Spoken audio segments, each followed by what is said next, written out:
Hello, my name is Ray, and I'm a librarian at the Volusia County Public Library, and today we're going to be making gluten-free Snickerdoodles. So the first step in doing this, of course, is to get a baking sheet around, and I've gone ahead and pre-cut a piece of parchment paper, a little bit easier to use, that way they don't stick onto your baking pans. So we're going to be using that in a minute, so I'm going to set that aside. And then the first thing we're going to want to mix is our dry ingredients. So I've already gone ahead and put into our mixing bowl 1 1/3 of a cup of gluten-free flour mix. This is 1-for-1 flour mix. So that's going to go into your bowl. And then you're going to want to add 3/4 of a teaspoon of xanthian gum.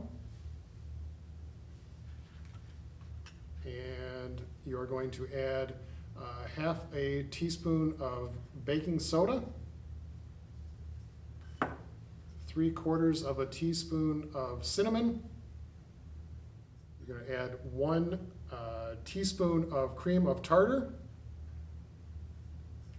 and then 1/8 of a teaspoon of salt. So all of that is going to go into your bowl. Get your whisk out, and you're going to whisk to combine it. Want to make sure that cinnamon gets mixed in.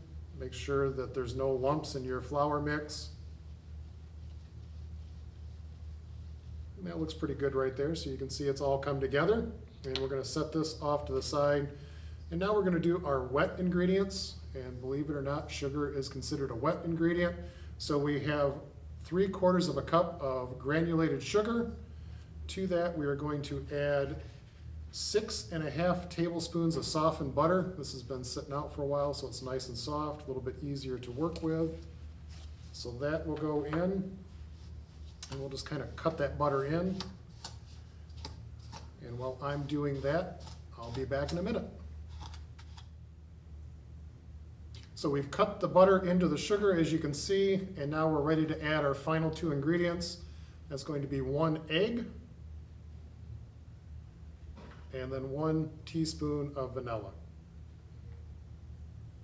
And then you're going to want to go ahead and mix those up until it's light and fluffy.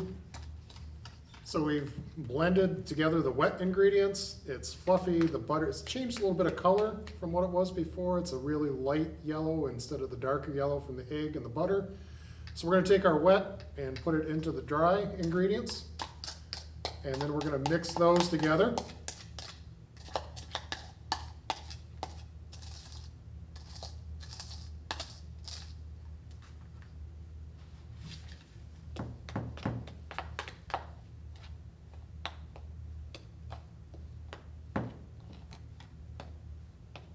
So as I'm stirring this up, this is going to make a thick dough, and then we're going to want to stick that in the refrigerator for 30 minutes to let it set up, and I will be back then. Okay, so our Snickerdoodle dough has been in the refrigerator for 30 minutes. It's given time for those flours to hydrate in there, and a little bit easier to work with now that it's cold. And what you want to do is take about a tablespoon of the dough and roll it between your hands. I've already gone ahead and done that, so I've got six to a cookie tray that I do, and our cookie sheet has already been prepared. It's got that parchment down so it won't stick. Your next step is to take these dough balls and roll them in the cinnamon sugar mixture. And really this is just a 1/4 cup of granulated sugar and a little bit shy of a tablespoon of cinnamon. And you just roll them in that, set them on the tray.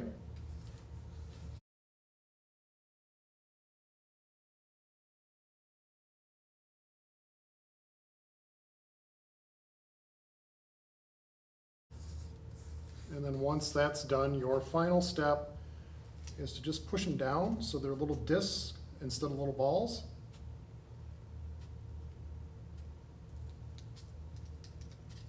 They look a little bit like that. And then these are going to go into a 375-degree oven for about 8 to 10 minutes, and I'll be back when they're ready.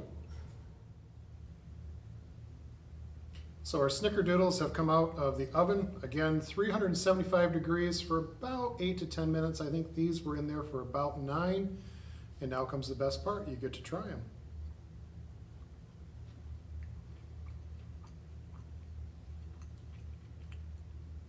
really good, and they're gluten-free. So if you've enjoyed learning a little bit more about gluten-free baking, you can go to any of the branches of the Volusia County Public Library. There are various gluten-free cookbooks there that you could check out. Or if you liked this video, be sure to check out more on our YouTube page. Thanks for watching.